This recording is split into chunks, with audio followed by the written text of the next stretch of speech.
Welcome to ambition ground. তো আপোনালোকক ঠিক কোৱা ধৰণে ডিএইচএছ ডিএমই আৰু ডিএইচএছ এফডব্লিউ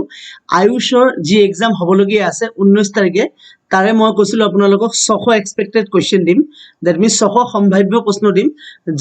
যিখিনি আপোনালোকৰ কাৰণে ভেৰি ভেৰি ইম্পৰ্টেণ্ট হ'ব। আৰু মই কৈছিলোঁ যাতে এসপ্তাহৰ ভিতৰত আপোনালোকে কেনেকৈ এক্সাম পাছ কৰিব পাৰিব তাৰে মই মুঠ 600টা কুৱেশ্যন দিম। মেথামেটিক্সৰ দিম কৈছিলোঁ 150টা কুৱেশ্যন। ঠিক তেনেধৰণে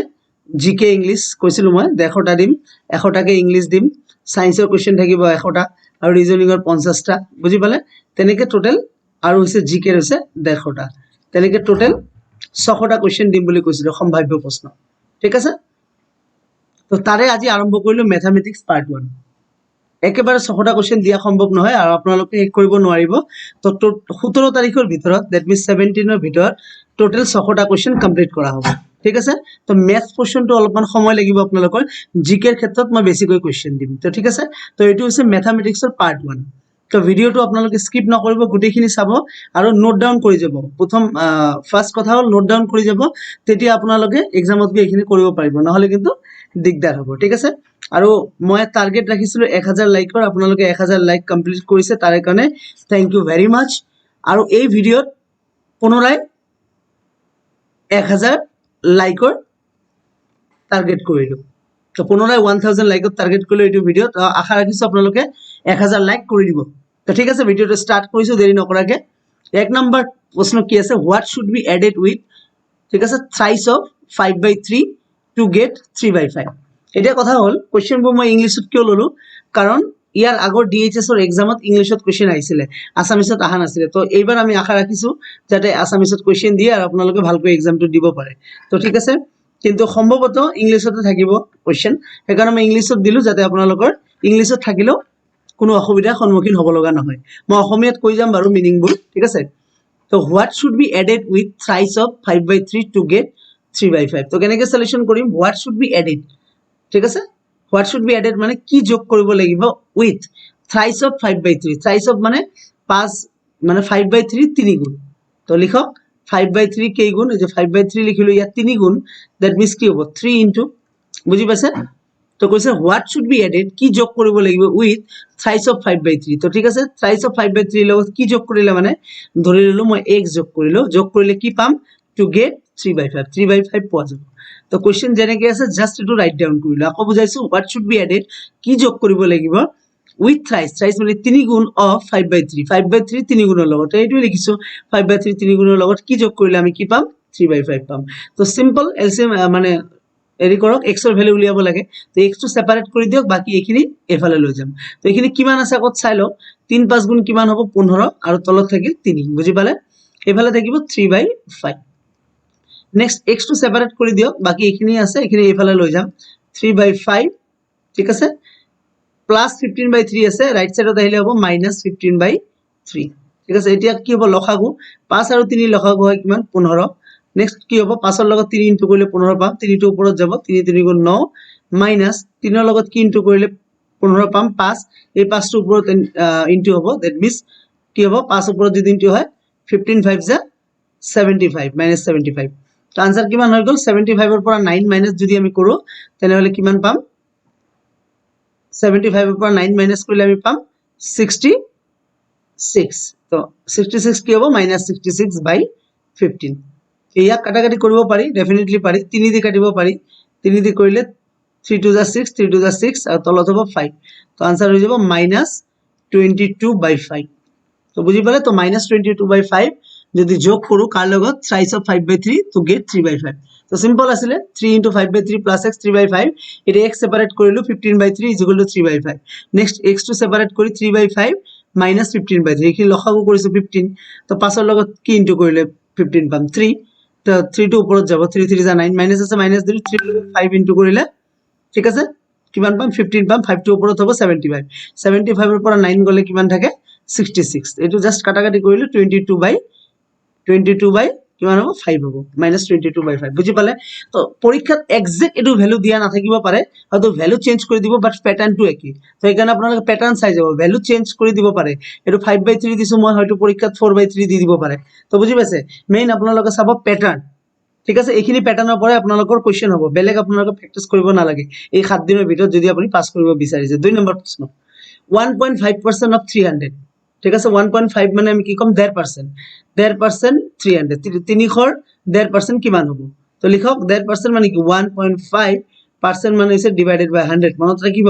পাৰ্সেন্ট যদি থাকে সো ডিভাইডেড বাই 100 অফ মানে অফ কথাটোৰ অৰ্থই হ'ল ইনটু তো অফ যত পাবো ইনটু দিব ইনটু 300 এটা জাস্ট কাটাকাটি কৰক 0 0 গল 0 0 গল ঠিক আছে 0 0 গল 0 0 গল হৈছে তো কিমান থাকিল এটা চাওক এটা আছে 1.5 পয়েন্টটো কি হ'ব পয়েন্টটো যদি আমি উঠাই দিও তেনেহলে 15 ওপৰত লিখিম তলত আহিব কি 10 হৈছে ইনটু 3 তো হৈ গল কিমান 15 3 যা 45 45 divided by 10 তো 45 divided by 10 কি হ'ব 4.5 বুজি পালে কি হ'ব 4.5 পাৰিব তো সিম্পল কথা 1.5% অফ 300 আছিল 1.5 divided by percent মানে 100 into 300 1.5 মানে আকৌ কি 15 by 10 এক ঘৰ আগত পয়েন্ট আছে এখানে ডিভাইড বাই 10 হ'ল ঠিক আছে 15 3 45 divided by 10 that means 4.5 তো ঠিক আছে এনেকুৱা ধৰণৰ প্ৰশ্ন আহিব next 3 number what should be multiplied with 27 to get perfect square কৈছে যে 27 এর লগত কি গুণ কৰিলে এটা পূৰ্ণবৰ্গ সংখ্যা পোৱা যাব তো পূৰ্ণবৰ্গ সংখ্যাৰ প্ৰশ্ন চাই যাব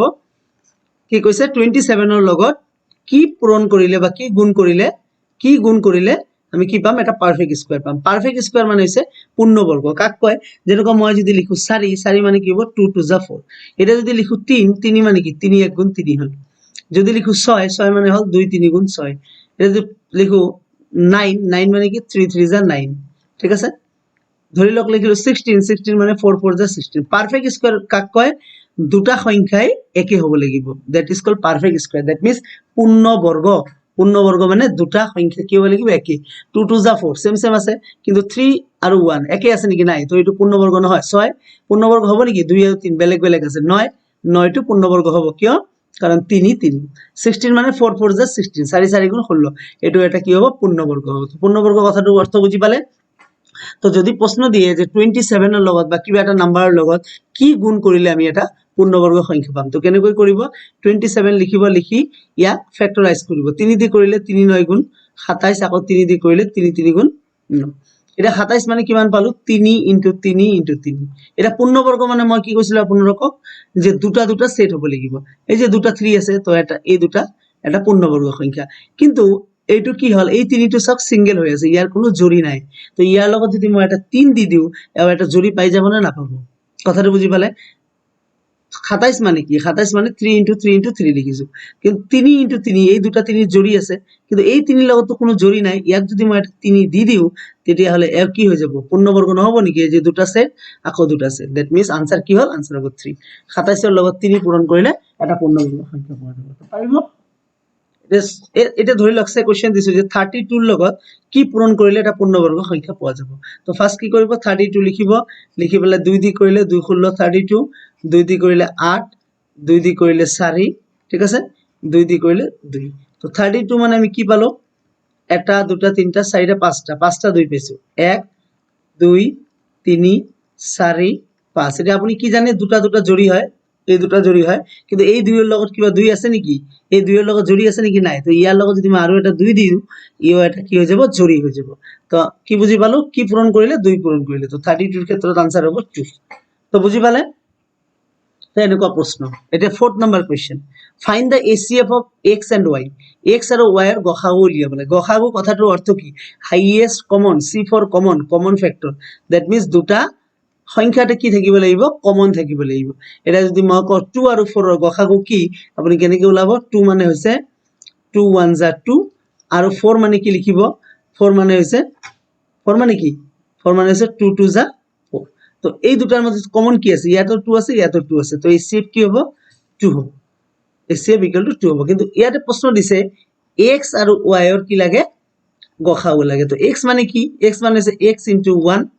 ঠিক আছে আৰু y মানে কি y * 1 বুজি পাইছে তো এই দুটাৰ মাজত কমন কি আছে সব 1 1 কমন আছে তো আনসার ইজ 1 তো বুজি পালে তো যদি দুটা বেলেগ বেলেগ মানে এলিমেন্টস বা নাম্বার থাকে তেনে হলে সেই ক্ষেত্ৰত গসাগু কি হ'ব 1 হ'ব বুজি পালে দ্যাট মিন্স 3 আৰু 4 দুটা পৰস্পৰ সংখ্যাৰ মাজত কি হ'ব বুজি পালে গসাগু কি হ'ব 1 হ'ব ঠিক আছে এনেকুৱা প্ৰশ্ন দিব পাৰে next 5 number what is the number হুজ 12% is 12 what is the number নাম্বাৰটো কি হ'ব হুজ 12% মানে সংখ্যাটোৰ 12% 12 তো প্ৰশ্ন যেনেকৈ আছে ঠিক তেনেকৈ লিখক যে হোৱাট ইজ দ্য নাম্বাৰ হুজ মানে সংখ্যাটো ধৰিলো x এই সংখ্যাটোৰ কিমান পাৰ্সেন্ট এই সংখ্যাটোৰ লিখিলো x এই সংখ্যাটোৰ 12% কিমান হ'ব ইজ ইকুয়ালস টু 12 হ'ব জাস্ট প্রশ্ন যেনেকৈ আছে তেনেকৈ লিখিলো এতিয়া আপোনালোকে জানে x ৰ মানে অফ মানে কি হয় ইনটু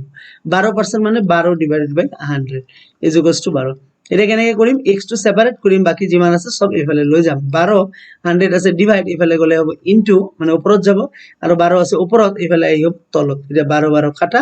आंसर 100 তো ঠিক আছে তো সিম্পলি জাস্ট সলিউশন কৰি দিব যে হোৱাট ইজ দা নাম্বাৰ নাম্বাৰটো কি হ'ব হুজ মানে যাৰ তাই লিখিলো যে সংখ্যাটোৰ যাৰ সংখ্যাটোৰ ঠিক আছে 12% ইজ মানে ইকুয়ালস টু 12 লিখি দিলো তো ঠিক আছে অফ মানে বা ৰ মানে হৈছে ইনটু যদি ইংলিশত অফ থাকে হেতু মানে ইনটু অসমীয়া যদি ৰ থাকে হেতু মানে হৈছে ইনটু বুজি পাইছে নেক্সট প্ৰশ্ন what percent of 10 days is 6 hours what percent of 10 days is 6 hours ইয়াতে সব days আছে ইয়াতে আছে hours তো বেলেগ বেলেগ একক থাকিলে একক দুটা প্ৰথমে কি কৰিব সেম কৰি লব 10 দিনত কিমান ঘন্টা হয় আমি আগত উলাই লম এক দিনত কিমান ঘন্টা হয় 24 ঘন্টা নহয় জানো এক দিনত কিমান ঘন্টা 24 ঘন্টা তেনে হলে 10 দিনত কিমান হ'ব 24 * 10 that means 240 hour 240 ঘন্টা এটা কোশ্চেন দিছে what percent of 10 days what percent তো লিখক what মানে x what মানে ধরিলো x what percent এই যে what percent of 10 days মানে কিমান 240 দিন মানে is মানে equals to কিমান 6 hours হৈ গল প্রশ্ন যেনেকৈ আছে জাস্ট তেনেকৈ লিখিলো তো x% মানে কি x by 100 of মানে হৈছে into 240 is equals to 6 এটা মই কি কৈছিলো x টো সেপাৰেট কৰি দিব বাকি যিমান আছে এফালে লৈ দিব 6 টো আগৰ পৰা আছে ৰাইট সাইডৰ 100 টো আছে তলত সেইকাৰণে যাব কত ওপৰত আৰু 240 টো কত আছে ওপৰত এফালে আইলে হ'ব তলত 0 0 কাটা 6 দি কৰিলে 6 4 গুণ কিমান 24 এটা 2 দি কৰিলে 5 আৰু 2 দি কৰিলে 2 आंसर হল কিমান 5/2 ঠিক আছে 5/2 মানে আকৌ কিমান হয় 5/2 মানে হৈছে 2.5% হৈ গল তো what percent of 10 days 6 hours তো आंसर হ'ব 2.5% ঠিক আছে নেক্সট প্রশ্ন 45 এর পিছত চাওক 1 2 3 4 5 6 ছটা 0 আছে এটো মানে কি এটো মানে কোনটো হ'ব 45 * 10 to the power 7 4.5 * 10 to the power 10 0.45 * 10 to the power 8 আৰু সাইন নম্বৰটো আছে নান কেনেকৈ কৰিম 45 এৰ পিছত কেইটা 0 আছে এটা দুটা তিনিটা চাৰিটা পাঁচটা ছটা ঠিক আছে এটা ফার্স্ট টার্গেট হল 45 লিখিলো ইনটু 0 কেইটা আছে এক ফরমেশন তিনটা তিনটা ছটা ছটা 0 মানে 10 আছে ছটা 10 to the power 6 কিন্তু এটা অপশন চেক করো 45 * 10 to the power 6 আছে নাকি নাই তেতিয়াহলে অপশনটো কি হ'ব এইটো অপশন তো হবই নোৱাৰে কারণ 45 * 10 to the power 7 ইয়াত হ'ব 6 তো বি নম্বৰ অপশন সব পয়েন্টত আছে তো পয়েন্টত আমি একবাৰ চেক কৰি চাও ইয়াত আছে 45 * 10 to the power 6 মই যদি 4.5 দিলো 4.5 মানে কি 4.5 মানে কি আপুনি ইচ্ছাকৃত জবরদস্তি কৰি ইয়াতে পয়েন্ট এটা দিছে তো ইয়াত যদি জবৰদস্তি কৰি পয়েন্ট দিয়ে তলত ডিভাইডেড বাই 10 কৰি দিব নালাগিব নেকি কথাটো বুজি পাইছে 4.5 দিলো মানে কি জবরদস্তি কৰি দিলো তো ইয়াতে 4.5 মানে কি তলত 4.5 মানে তলত সেই ক্ষেত্ৰত কি কৰিব লাগিব ওপৰত দি দিব লাগিব বুজি পালেনে কথাটো 45 আছে আপুনি ইচ্ছাকৃতভাৱে এটা পয়েন্ট দিলে পয়েন্ট মানে কি 45 আছিল এটো লিখিলো মই 4.5 ঠিক আছে 4.5 মানে কি 4.5 মানে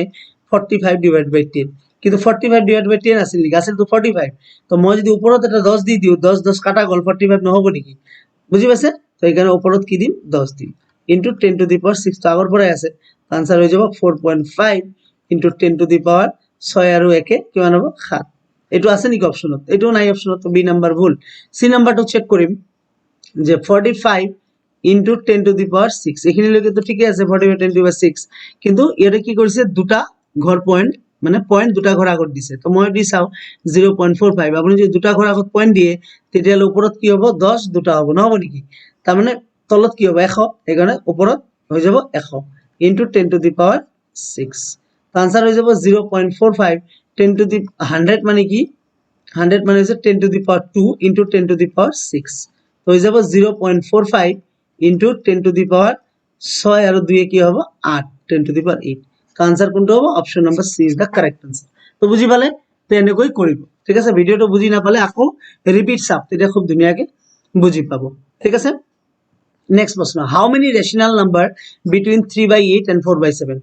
ৰেশনাল নাম্বাৰ মানে আছে পৰিমেয় সংখ্যা 3/8 আৰু 4/7 ৰ মাজত কেইটা পৰিমেয় সংখ্যা আছে তো কেনেকৈ ওলাম তো ফাৰ্স্ট লিখিব 3/8 এই ধৰণৰ প্ৰশ্ন যদি দিয়ে যে কিমানটা কি আছে পৰিমেয় সংখ্যা আছে লিখিব 3/8 এফালে লিখিব 4/7 চাওক ইয়াৰ যে হৰ কিমান আছে 8 আৰু ইয়াৰ হৰ আছে 7 মানে ডেনোমিনেটৰ শুড বি সেম ডেনোমিনেটৰ কি কৰিব লাগিব সেম কৰিব লাগিব ডেনোমিনেটৰ সেম কেনেকৈ কৰে মনত ৰাখিব ইয়াৰ ডেনোমিনেটৰ আৰু ইয়াৰ ডেনোমিনেটৰ দুটা এলসিএম কৰিম লসাগু তো 8 আৰু 7 ৰ লসাগু হ'ব 56 তো আমাৰ টাৰ্গেট হল যে তলত বনাব লাগে 56 সেম ইয়াতো টাৰ্গেট হল কিমান বনাব লাগে 56 তো 56 কেনেকৈ পাব 8 ৰ লগত কি পূৰণ কৰিলে 56 পাম 7 ঠিক আছে এই 7 টো ডেফিনেটলি ওপৰতো পূৰণ হ'ব কি ওপৰত হ'ব কাৰণ তেতিয়া হলেহে ব্যালেন্স হ'ব 7 7 কাটা যাব হয়নে মেথছত উল্টা পুল্টা লিখিব নোৱাৰে 7 3 গুণ 21 আৰু এফালে কি হ'ব 7 ৰ লগত কি পূৰণ কৰিলে 56 পাম 8 8 টো ওপৰতো হ'ব 8 4 গুণ 32 ঠিক আছে তো কি কৈছে 3/8 আৰু 4/7 ৰ মাজত কেইটা পৰিমেয় সংখ্যা আছে তো আমি পালো যে 32/56 পালো আৰু পালো 21/56 তো সব মাজত কেইটা আছে হিসাব কৰক বিটুইন বুলি কৈছে মানে মাজত 22 ৰ পৰা হিসাব কৰিম তো 22 ৰ পৰা 30 লৈকে কিমানটা হ'ব 22 21 টো তো ধৰিব নোৱাৰো বিটুইন কৈছে তো 22 ৰ পৰা 30 লৈকে আছে 8টা আৰু আছে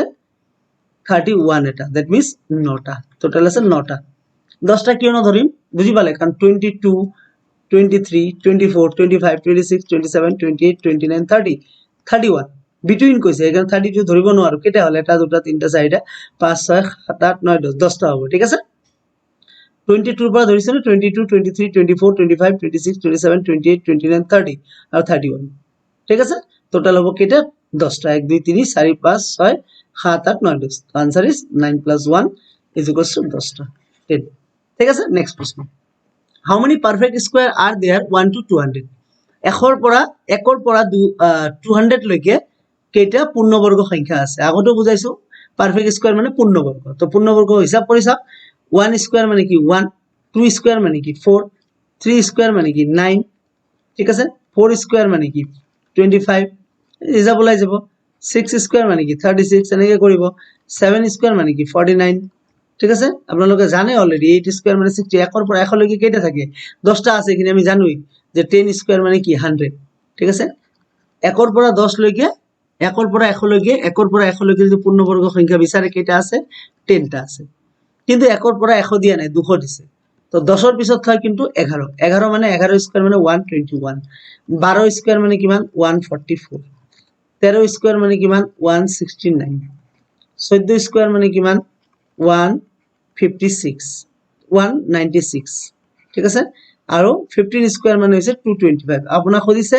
200 লৈকে লাগে তো 15 টো তো ধৰিব নোৱাৰিম পাৰিম নেকি ধৰিম কলৈকে 14 লৈকে তো 11 12 13 14 কেইটা আছে 4টা 10টা আছিল 1 লৈকে আৰু 1ৰ পৰা 200 লৈকে আছে 4টা হল টোটাল 14টা তো বুজি পালে 1ৰ পৰা 200 লৈকে কেইটা পাৰফেক্ট স্কয়াৰ আছে টোটাল 1ৰ পৰা 1 লৈকে টোটাল কেইটা 1ৰ পৰা 1 লৈকে টোটাল আছে 14টা তো বুঝি পালে 1ৰ পৰা 200 লৈকে সরি নেক্সট প্রশ্ন which of the following is called pythagorean triplet তো very important প্রশ্ন pythagorean triplet মানে কি pythagorean triplet কাক কোৱা হয় তো ভালকৈ চাই যাব pythagorean triplet হল এটা সমকোণী ত্রিভুজ হ'ব লাগিব right angle triangle মানে হৈছে এটো নাম যদি a দিও এটো b এটো c তেনে হলে এটা থাকিব লাগিব hypotenuse এটো কয় perpendicular এটো কোৱা হয় base তো ঠিক আছে সূত্র হল hypotenuse square is equals to লম্ব স্কয়ার প্লাস ভূমি স্কয়ার এইটো যদি স্যাটিসফাইড হৈছে তেতিয়া হলে এইটো কোৱা হ'ব পাইথাগোৰাস ট্ৰিপলেট তো হিসাব কৰি চাও যে ab স্কয়াৰ মানে যিকোনো দুটা বাহুৰ স্কয়াৰৰ যোগফল তৃতীয় বাহুৰ স্কয়াৰৰ সমান তো কৰি চাও 2 স্কয়াৰ মানে 4 আৰু 3 স্কয়াৰ মানে হৈছে 9 আৰু 4 স্কয়ার মানে 16 তো 9 এর সাথে 13 হল ইকুয়াল হল নেকি ইকুয়াল তো নহল তো এখানে option number A not correct তো 3 4 5 3 স্কয়ার মানে 9 4 স্কয়ার মানে 16 আর 5 স্কয়ার মানে 25 তো 9 আৰু 16 যোগ কৰিলে 25 পাম না নাই ডেফিনেটলি পাম তো option number B is correct C too check কৰি চাব আছে কিমান 4 5 আৰু 6 4 স্কয়ার মানে 16 5 স্কয়ার মানে 25 6 স্কয়ার মানে 36 এই দুটা যোগ করে 36 পাম নেকি কেতিয়াও না পাও তো বুঝি পালে পাইথাগোৰাছ ট্ৰিপলেট মানে চাব যে দুটা বাহুৰ বৰ্গৰ যোগফল তৃতীয় বাহুটোৰ সমান হয় নে নহয় ঠিক আছে তাৰমানে ac square = ab square + bc square যদি স্যাটিসফাইড কৰিছে দেন পাইথাগোৰাছ ট্ৰিপলেট হ'ব হল নেক্সট প্ৰশ্ন 11 নম্বৰ আৰু 1000 লাইক আপোনালোকে কৰি দিব ইমিডিয়েটলি লাইক কৰি দিয়ক 1000 লাইক লাগে টোটাল টাৰ্গেট কৰিছো 1000 লাইক এইটো ভিডিওত 1000 পাৰ কৰি দিব মই জানো আপোনালোকে পাৰ কৰি দিব আগৰ ভিডিওটো পাৰ কৰিছে এইটো ভিডিওটো পাৰ কৰিব তেতিয়া হলে মোৰ ভাল লাগিব ম্যাক্সিমাম নাম্বাৰ অফ ষ্টুডেন্টে এই ভিডিওত যেটো উপকৃত হ'ব আৰু 6টা কোৱেশ্চন খাটক হোৱা বুলি মই ভাবিম আৰু যদি কমন পৰে ভেৰি ভেৰি গুড খুব ভাল কথা ঠিক আছে কাৰণ এইখিনি বনাওতে বহুত সময় লাগি আছে ভিডিওটো আপোনালোকে যিমান পাৰে শেয়াৰ কৰক ঠিক আছে তেতিয়া মোৰ ভাল লাগিব যিমান বেছি ষ্টুডেন্ট থাকিব ইমান মই সোনকালে ভিডিও কেটে দিব পাৰিম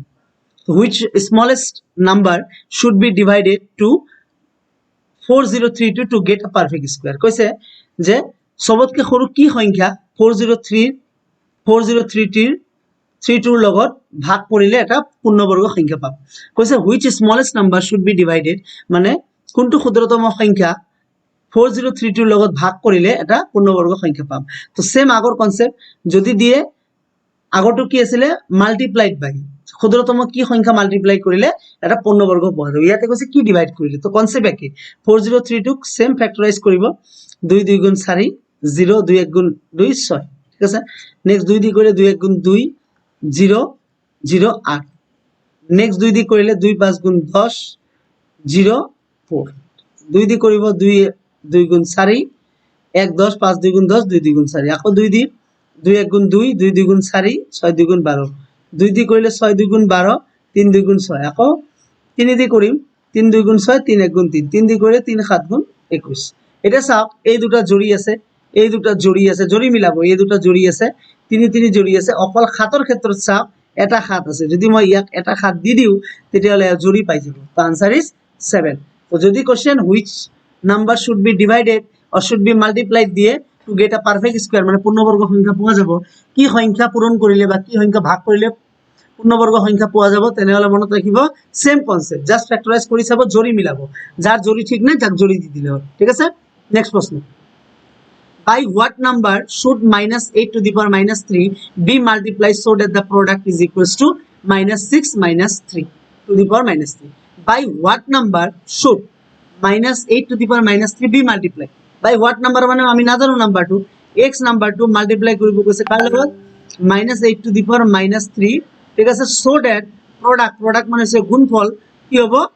-6 to the power -3 জাস্ট প্ৰশ্ন পঢ়ক by what number মানে আমি না জানো should ঠিক আছে -8 to the power -3 be multiplied পূরণ কৰিব কৈছে যে -8 to the power -3 পূৰণ কৰিলে কি পাম so that the product মানে গুণফল is equal to -6 to the power -3 বুজি পালে জাস্ট নোট ডাউন কৰিছো এটা x লিখিলো এটা ফর্মুলা আছে a to the power -m মানে হইছে 1/a to the power n মানে পাওয়ার কেতিয়াও মাইনাস থাকিব নোৱাৰে পাওয়াৰটো আপোনাৰ প্লাসত আনিব লাগিব প্লাসত কেনেকৈ আনিব জাস্ট উল্টা হৈ যাব যদি থাকে 2 to the power -3 এর आंसर কি হ'ব 1/2 to the power 3 প্লাস হৈ গল তো ঠিক আছে ইয়াতো same concept x = 1/-8 to the power কি হৈ যাব 3 হ'ব কিয় কারণ -3 আছে আকৌ এফালে কি আছে -6 to the power -3 আছে তো জাস্ট উল্টা কৰি দিম 1/-6 to the power -3 concept clear ঠিক আছে এটা কি হল x টু সেপারেট করো বাকি সব এফালে লৈ যাও এফালে -8 to the power 3 তলত আছে এফালে গলে কি হ'ব ওপৰত হ'ব আৰু -6 to the power 3 তলতে আছে তলতে থাকিব নেক্সট কি হ'ব -8 to the power 3 মানে -8 কেইবাৰ আছে 3 বাৰ তো -8 * -8 * -8 তলত কি আছে -6 কেইবাৰ আছে 3 বাৰ -6 -6 * -6 এতিয়া চাও মাইনাস ইয়াতো তিনটা আছে ঠিক আছে ইয়াতো তিনটা আছে কাটি দিব পারো ইজিলি यस পারো 2 দি কৰিলে 4 2 দি কৰিলে 3 2 দি কৰিলে 4 2 গুণ 8 2 দি কৰিলে 3 2 গুণ 6 2 দি কৰিলে 4 2 গুণ 8 3 2 গুণ 6 आंसर কিমান হ'ল 4 4 গুণ 16 16 4 গুণ 64 3 3 গুণ 9 9 3 গুণ 27 তো এটি হইছে आंसर 64/27 তো পারিব ইয়াত কোনো ফর্মুলা ইউজ কৰা নাই জাস্ট প্ৰশ্ন পঢ়িছো आंसर কৰিছো নেক্সট প্ৰশ্ন -5 এটা তো বুঝিয়ে পাইছে সিম্পলিফিকেশন কেনেকৈ কৰিম সিম্পলিফিকেশনত বদমাশ এপ্লাই কৰিব লাগিব বদমাশ মানে ফার্স্ট হইছে ব্র্যাকেটের কাম ঠিক আছে নেক্সট হইছে অফর কাম ডিভিজনের কাম M for multiplication A for addition ঠিক আছে আর এস ফর সাবট্রাকশন ঠিক আছে ব্র্যাকেট থাকিলে আগত ব্র্যাকেটের কাম কৰিম তাৰ পিছত ভাগৰ কাম অফৰ কাম কৰিম অফ যদি না থাকে ব্ৰ্যাকেটও যদি না থাকে তেতিয়া আপুনি ভাগ কৰিব পাৰিব আপোনাৰ প্ৰশ্নত ভাগো নাই অফৰ নাই ব্ৰ্যাকেটও নাই তেতিয়া পূৰণৰ কাম কৰিব পাৰিব এটো হচ্ছে বদমাশ তো ফার্স্ট আমি কি করি -5 আছে -5 লিখিলো ব্র্যাকেটের কামটো করিলো মাইনাস ইনটু মাইনাসে প্লাস 48 ডিভাইড কি হবে -16 ঠিক আছে প্লাস ইনটু মাইনাসে হবে মাইনাস ঠিক আছে 6 2 গুণ 12 বুঝি পালে এতিয়া ফার্স্ট আমি কার করম কাম করিম পুরনে ভাগ ডেফিনেটলি আগত কার কাম করিব ভাগৰ কামটো কৰিলো ঠিক আছে ভাগৰ কামটো কৰক কিমান হ'ব -5 ঠিক আছে 48 ডিভাইডেড বাই 16 কিমান হ'ব 3 হ'ব আৰু কি 3 প্লাস ইনটু মাইনাস -3 ডিভাইড -12 তো आंसर হৈ গল 5 3 8 -20 তো -20 is the correct answer ঠিক আছে next what should we subtract from -3/8 to get 6/7 মানে -3/8 এর পৰা কি বিয়োগ কৰিলে 6/7 পোৱা যাব তো লিখক -3/8 এৰ পৰা কি বিয়োগ কৰিলে যে x বিয়োগ কৰিলে কি পাম 6/7 পাম তো কি কৰক x টো সেপাৰেট কৰক -x আছে এফালে গলে +x হ'ব -3/8 আছে 6/7 টো এফালে আনিলে -6/7 x2 -x আছে এফালে গলে +x যদি LCM 8 7 গুণ কিমান 56 8 এর লগ 7 পূরণ কৰিলে 56 পাম তো 3 এর লগত হ'ব 21 মাইনাস ঠিক আছে 7 8 গুণ 56 8 টো উপৰত পূরণ হ'ব -40 is equals to x তো आंसर হ'ব কিমান 56 তলত আৰু ওপৰত হ'ব 21 আৰু 48 49 59 69 -69 ঠিক আছে is equals to x তো এটাই आंसर তো বুঝি পালে কাটাকাটি করলে কাটাকাটি করিব নগলে কোনো কথা নাই কাটাকাটি না যায় তো এটাই आंसर বুঝি পালে নেক্সট প্রশ্ন LCM and HCF of two number ভিডিওটো শেয়ার কৰক আপোনালোকে ঠিক আছে তেতিয়া ভাল লাগিব আৰু 1000 টাৰ্গেট কৰিছো লাইকৰ 1000 লাইক কমপ্লিট কৰিব আপোনালোকে LCM and HCF of two number are 180 and 6 respectively কৈছে দুটা সংখ্যাৰ লসাগু আৰু গসাগু ক্ৰমে 180 আৰু 6 মানে লসাগু হৈছে 180 আৰু গসাগু হৈছে 6 if one is 30 find the other যদি এটা সংখ্যা 30 হয় আনটো সংখ্যা উলিওৱা কেনে কৰিম এটা ফর্মুলা আছে ফর্মুলাটো লিখি লব first number into second number is equals to LCM into HCF খুব ইম্পর্টেন্ট প্রশ্ন যে দুটা সংখ্যার গুণফল প্রথম সংখ্যা ইনটু দ্বিতীয় সংখ্যা ইজ ইকুয়াল টু লসাগু ইনটু গসাগু তো জাস্ট ভ্যালু চাকৰ বহাই দিয়ক কৈছে লসাগু কিমান লসাগুৰ ঠাইত 180 বহাওক গসাগু কিমান 6 বহাওক আৰু ফাৰ্স্ট নাম্বাৰটো দি দিছে কিমান 30 সেকেন্ড নাম্বাৰটো কি ওলাব দিছে তো সেকেন্ড বুলি লিখি থৈ দিয়ক জাস্ট তো আমার কি লাগে সেকেন্ডটো লাগে সেকেন্ডটো সেপারেট কৰিম বাকি 180 বাই 60 180 ইনটু 6 আছে ইফালে 30 টো আছে ওপৰত মানে ইনটু হৈ এফালে আইলে হ'ব ডিভাইড তো কিমান হ'ব 0 0 কাটা 3 দিয়ে কৰিলে 3 2 গুণ 6 18 2 গুণ 36 তো 36 হ'ব আমার কি দ্বিতীয় সংখ্যাটো আদার তো বুঝি পাইছে ফর্মুলাটো জাস্ট মনত রাখিবা প্রথম সংখ্যা ইনটু দ্বিতীয় সংখ্যা is equal to LCM into HCF next প্রশ্ন 2.56 ডিভাইডেড বাই কিমান 10000 10000 কিমান হ'ব সব তো 25.6 ঠিক আছে যেহেতু ইনটু আছে তো ইনটু ফরমেশনত কৰিব লাগিব ঠিক আছে 25.6 কি হ'ব ডিভাইডেড বাই 10 টু দি পাওয়ার কি হবে 1 2 3 4 10 টু দি পাওয়ার 4 ঠিক আছে অপশন কেটা গোটে লিখা হোৱা নাই ঠিক আছে এটো 6 এটো 7 আৰু এটো আছে -4 তো ঠিক আছে ফাৰ্স্ট কি কৰিব এনেকে লিখিব 25.6 আৰু ডিভাইড আছে মানে divide Dilu 10 to the power 4 কাৰণ 1 2 3 চাৰিটা শূন্য আছে তো মই ফর্মুলা দিছিলো a to the power -m is equals to কি 1 by a to the power m তো চাওক 25.6 এটো কি আছে 1 by a to the power m নাই নেকি এটো যদি এনেকে লিখো 10 to the power -4 নহব তলত আছে এটো উপৰত লব গলে কি হ'ব প্লাস টু মাইনাস হৈ যাব তো option number C is the correct বাকিখিনি সোয়ার দরকার নেই নেক্সট প্রশ্ন এটো পাই এটা কি সংখ্যা স্বাভাবিক সংখ্যা নাকি প্রাইম নাম্বার মানে মৌলিক সংখ্যা রেশনাল নাম্বার মানে পরিমেয় ইরেশনাল মানে অপরিমেয় তো পাই এটা হবে অপরিমেয় সংখ্যা ইরেশনাল নাম্বার পাই মানে ইরেশনাল নাম্বার 22/7 ভাগ কৰিলে বুজি পোৱা যায় যে এটো এটা ইৰেশনাল নাম্বাৰ মানে অপৰিমেয় সংখ্যা মনত ৰাখিব 18 number price of 1 dozen pen is 1260 find the price of 8 pens যদি if 1 dozen এক dozen কলমৰ দাম 1260 টাকা এটা ফার্স্ট লিখি লব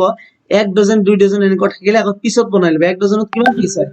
12 পিস তো কৈছে 12 পিস কলমৰ দাম কিমান 1260 টাকা তো লিখ 12 পিস কলমৰ দাম হৈছে কিমান 1260 টাকা ডট ডট ডট দিলু ঠিক আছে এটু কোৱা ঐকিক নিয়ম মানে অলওয়েজ এটাৰ দাম ওলাব 12টাৰ দাম দিছে আপুনি পটক কাটাৰ দাম ওলাব পাৰিব নেকি এটাৰ দাম যদি নোলায় তো আগতে আমি এটাৰ দাম ওলাইলাম তো 12টাৰ দাম যদি 1260 হয় এটাৰ দাম কি হ'ব তো ভাবক 12টাৰ দাম যদি ইমান হয় এটাৰ দাম কম হ'ব নে বেছি হ'ব 12টা বস্তুৰ দাম যদি 1260 টকা হয় এটাৰ দাম ডেফিনেটলি কম হ'ব তো কম হলে মনত ৰাখিব ডিভাইড কৰো আৰু যদি বেছি হয় তেতিয়া ইনটু কৰো কিয় কাৰণ মই যদি লিখো 20 ডিভাইডেড বাই 2 লিখিলো আকৌ 20 ইনটু 2 লিখিলো 20 ইনটু 2 কৰিলে কি হয় 40 কিন্তু 20 ডিভাইড বাই 2 কৰিলে 10 হ'ব তেতিয়া ভাগ কৰিলে আমি গম পাও ভ্যালু কমে আৰু পূৰণ কৰিলে ভ্যালু কি হয় বাঢ়ে তো বুজি পাইছে তো যত কম হ'ব তেতিয়া ভাগ কৰিব যেতিয়া বাঢ়িব ভ্যালু তেতিয়া পূৰণ কৰিব কৈছে 12টাৰ দাম 1260 এটাৰ দাম কমিব নে বাঢ়িব ডেফিনেটলি কমিব কমিলে কি হয় ভাগ হয় তো 1260 ডিভাইড বাই 12 ঠিক আছে এটা কেইটার দাম লাগে देयरफॉर 8টা কলমৰ দাম লাগে তো 8টা কলমৰ দাম কিমান হ'ব 1260 ডিভাইড বাই 12 তো আগৰ পৰাই আছে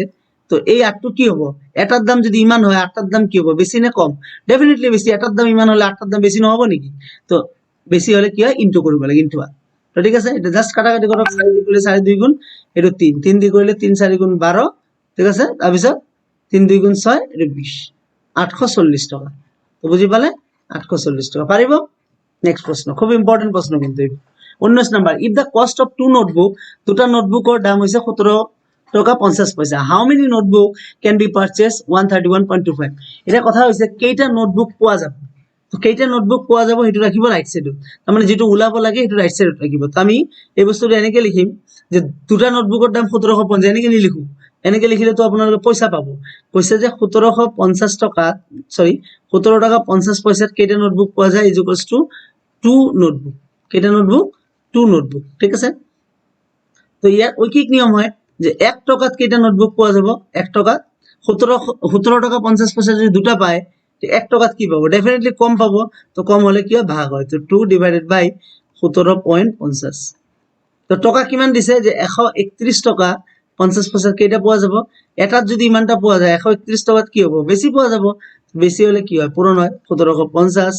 into 131.50 এটো কাটাকাটি কৰিব आंसर অটোমেটিক ওলাই যাব তো 2 আছে দুই ঘৰ আগত পইণ্ট দুই ঘৰ পইণ্টটো বাদ দিয়ক পইণ্টটো উঠাই দিলে হ'ল 1750 আৰু ওপৰত হ'ল 131.50 হৈছে এটা ডাইৰেক্ট 25 দি কাটিম 25 দি কৰিলে 4 3 30 ঠিক আছে 25 দি কৰিলে 4 আৰু 3 7 30 নহয় 70 70 25 দি কৰিলে কিমান হ'ব 131 25 দি কৰিলে হ'ব আপোনাৰ 5 বাৰ 665 25 দুগুণ 50 ঠিক আছে ফার্স্ট কি করলো 131 131 মানে 5 বার মানে 6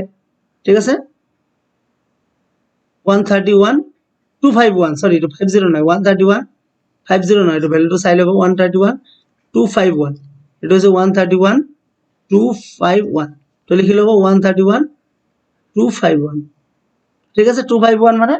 5 বার যোৱাৰ পিছত হল 6 62 5 2 গুণ 50 12 125 125 মানে হৈছে 5 বার ঠিক আছে 5 বার এটা ডাইরেক্ট কাটাকাটি কৰো আমি 2 দি কইলে 35 ঠিক আছে 35 ক যদি এটো কাটিম ডাইরেক্টলি आंसर পাম 15 তো आंसर হবে 15